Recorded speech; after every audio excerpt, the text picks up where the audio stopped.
What is going on, guys, and welcome back to the channel and welcome back to another FC24 video. Now, I haven't done this particular formation I'm going to show you in over a month, and in my opinion it is one of the best formations available today, and it's also a formation that we are currently unbeaten in about 25 plus games, and that's in rivals. Division 3, almost Division 2, and that is also in the current weekend league. Now, we're only a few games into the weekend league, however, it's still a massive achievement to be that far ahead and to be unbeaten. So this is the squad that I have been using for this particular formation, and I'm just going to jump straight into it. It is an oldie but a goldie, and it is the 4-2-3-1 with a few little tweaks, especially since we've had the latest patch. So we are on balance. 60 width. I want to be wide when I defend, because when people switch from one wing to another, you tend to be out of position a lot and they get a little bit of a head start on you. So I use 60 width. I'm 70 depth because I want to be high up the pitch, and I have defenders that are quick enough to get back. So bear that in mind when you use this. I would recommend between 60 and 70. I personally use 70, but yet again, tweak it yourself. I think 65 would probably do that. We're going to go balanced on the build-up play. We're going to go direct passing. We're going to go narrow when we're forward, so we're going to be 45. We have 7 players in the box, 3 at corners, 1 from free kicks. Again, I've said this before. Why that is there, I don't know, because free kicks, how many free kicks do you score when you cross it into the box? Not many. So yeah, that is irrelevant for me, so I just leave that on 1. So yeah, I'm going to drop in some gameplay. You're going to see some rivals, you're going to see some weekend league, you're going to see how well this you're going to see how well this formation plays. And yeah, and then when all that is done, we're going to jump straight into the instructions. So yeah, please watch the gameplay, and then obviously the instructions is the most important thing towards the end of the video. And just quickly, before we jump into the gameplay, I'm just going to ask that those that haven't subscribed, if you could please do that, that would be amazing. 90% of my views are from non-subscribers, so yeah, I would really appreciate it if you'd hit that subscribe button, hit that thumbs up button as well, just so I know these videos are actually doing what I hope they're doing, and that's making you guys better at this game and getting you better rewards in the weekend league and in rivals. So yeah, I'm going to stop waffling on, and I'm going to watch some gameplay, and I'm going to jump into the instructions. So one thing you will notice during this gameplay is that I do concede goals. I often go 1-2-0 down before I even start playing. Unfortunately, my brain is old now, and it takes me a little while to get into each individual game, and I hope that I'm not too far away when that happens. But when I do, and it all clicks, it goes really well. So, you know, what I did find as well, this formation was very frustrating for my opponents. So I would say 50% of those that I played against, as soon as I come back from 1-2-0 down, or I went 1-2-0 up, they quit. So look at that how you will. That is a bonus to some people. Other people, it's a bit frustrating, but it is what it is. It's what happened. And like I said, so I haven't actually explained this second part to you, that yeah, I'm skipping ahead for some strange reason. Anyway, let's get into this. So there's a couple of things that I need to mention. The first one is at the beginning of FC24, people were telling you to turn off crossplay, saying it was bugged, it was glitchy, the PC players were abusing it.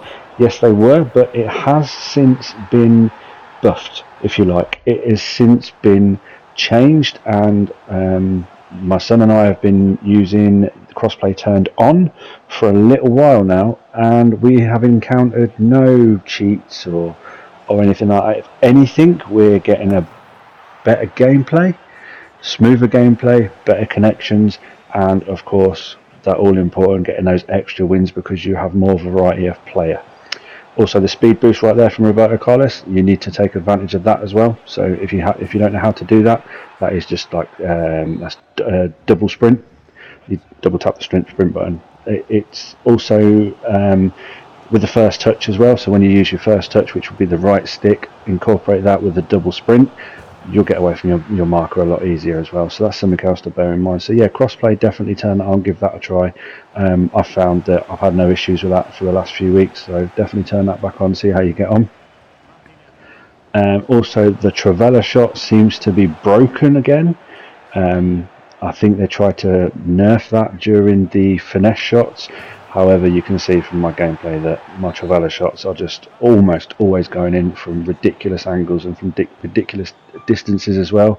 I've even got one in one of my videos that's going to be coming out in a couple of days, or you can check it through my shorts actually.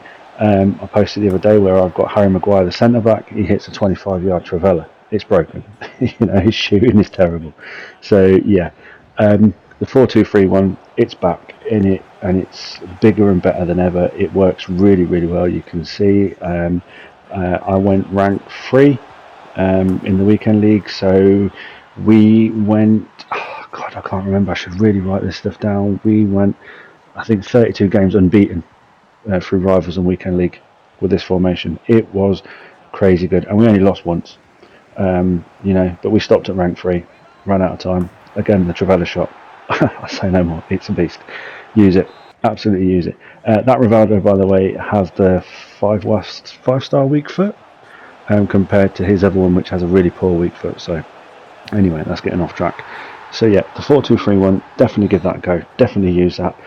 It is crazy good. I love it. Really, really love it. Not quite sure. I was just trying to explain how it's a very balanced formation. You'll notice that you're not too attacking. You do have to sometimes go backwards to go forwards, which I don't think necessarily is a bad thing. You do have to slow things down a little bit there. Like I went back to the goalkeeper, everybody got back into position, and then we do a switch. We'll get it out wide, and then he's had to pull his left back out of position, which I take advantage of. And again, we've only got a few players running forward, but that's enough to confuse my opponent and to score a goal. So that is why it's sometimes best to go backwards to go forwards. Don't be frightened of the fact that it feels a little bit slow. Just take your time. Everything will come. You can see there he's trying to double up on me. I've got players that are arriving late, and then we get the goal. And as I say, a lot of people quit on me. I don't know why they quit more this weekend league. Maybe it's because you haven't really got much to play for, because the promotion isn't really that great. But yeah, I mean, a lot of people quit. So, and again, the Trevella shot. So the dribbling as well has been I think has been buffed at some point. I haven't really noticed it until this weekend league.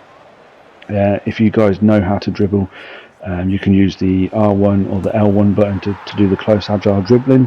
However, I like to use the L2 and R2 to do the dribbling.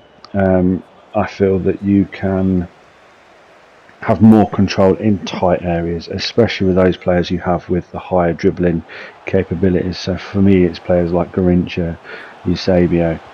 When they have those tight dribbling, the L2 and R2 in tight areas are really good. So yeah, you'll see that in the gameplay that you're watching now anyway. And also the other tip I'm going to give before we jump into the instructions is try not to use the O button to tackle, just try to run into them. If you can, try and use the charge button, which is X if you have it set up that way. If you go to my setup video, you'll see what I mean. Because a lot of people I've noticed are diving in with the tackle button, and they're charging it up, and then they're missing the ball, and then before you know it, they're out of position and they're getting scored upon. So just another really quick tip is, just use the X button, use the charge button to tackle people, or alternatively, just try to hold your ground and let them run into you. That's the best way I found to do it. So yeah, I mean, we're going to jump into the instructions now. So I'm going to stop rabbiting on, and then we'll jump into the instructions. You can see how I've got all this set up, and then go ahead, give it a go, let me know what you think, and then we'll go from there.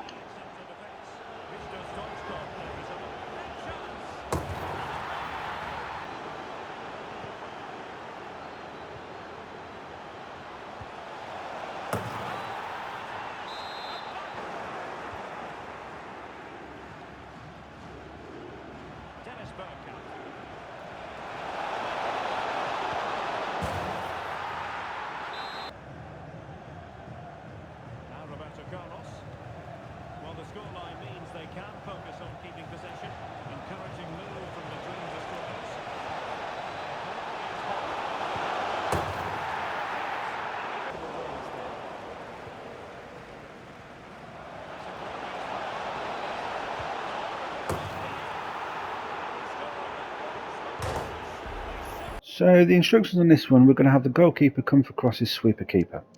We're going to have the left back and right back on stay back and overlap. Again, we're going to change this on the D-pad since the latest patch. I don't think having them on balanced works much anymore, apart from leaving you open and vulnerable. So yeah, if you have to, change it on the D-pad.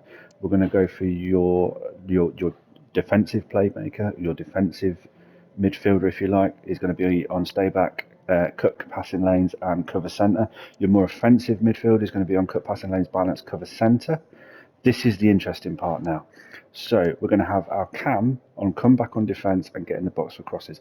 Now the reason we have him on get him in the box for crosses is because not only will he come back and defend, but he'll also bomb forward to get in the box. So that's effectively like your getting behind, if you like, on this formation. Your two cams, your two wide players are going to be on get in the box for crosses. Again, that is like the getting behind for those guys. And then your striker is going to be on balance width, getting behind and stay forward, because you want him to basically roam the back four. You would have seen it in the gameplay, and you would have seen how this lines up on this play. So when you defend, you're defending in a 4-3-3, which means you can quickly spring out into a counter attack rather than being quite static and defending with a 4-5-1 or a 4-4-1. I prefer to defend in a 4-3-3. Again, you can tweak that to your own benefit. You can have these on comeback on defence. It's entirely up to you guys, whatever's best. I do think that next gen you have these on stay back, purely because it plays slightly different for some strange reason. I'm not sure why. So yeah, anyway, as I've said before, if you haven't already, please consider subscribing. It would, yeah, it'd be amazing if you could subscribe. That would be awesome.